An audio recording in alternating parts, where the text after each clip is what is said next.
In today's video, I'm going to teach you how to use Figma like Photoshop. Start by opening your design in Figma so you can work directly on the canvas you already have. Everything we'll do today will sit right inside that file, which keeps your workflow simple and organized. First, let's bring Photoshop style editing into Figma with plugins. Open the Plugins menu, search for Photopea, and run it.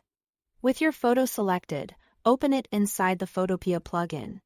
This is the closest experience to running Photoshop inside Figma.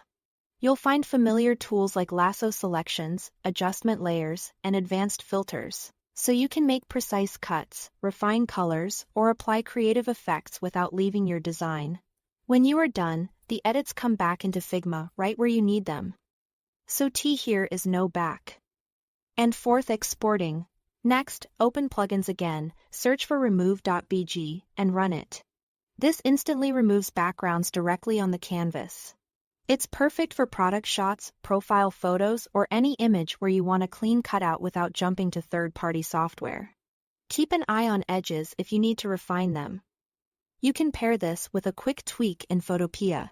Now, let's tap into Figma's built. In Photoshop Features, select any image and look at the Fill panel in the right sidebar. Here you can adjust exposure, contrast, saturation, highlights, and shadows. Subtle changes go a long way. Nudge sliders gradually until the image sits naturally in your layout. Blending modes are available in the Layer panel and behave just like they do in Photoshop. Try Multiply to deepen shadows, Screen to brighten, or Overlay to add punchy contrast when stacking images or color fills. Small opacity tweaks can help blends feel seamless. For masking, draw or place a shape over your image. Select the image and the shape together. Right-click, and choose Use as Mask. The shape defines what's visible, and you can move or resize it to reframe your photo instantly. Just like a non-destructive crop.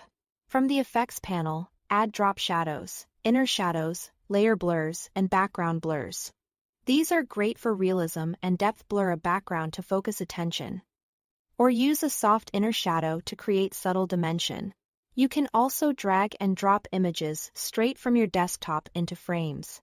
It's fast, and Figma places them where you need them without extra dialogues. Finally, for quick organization, select multiple images and use a layout grid to align and space them cleanly.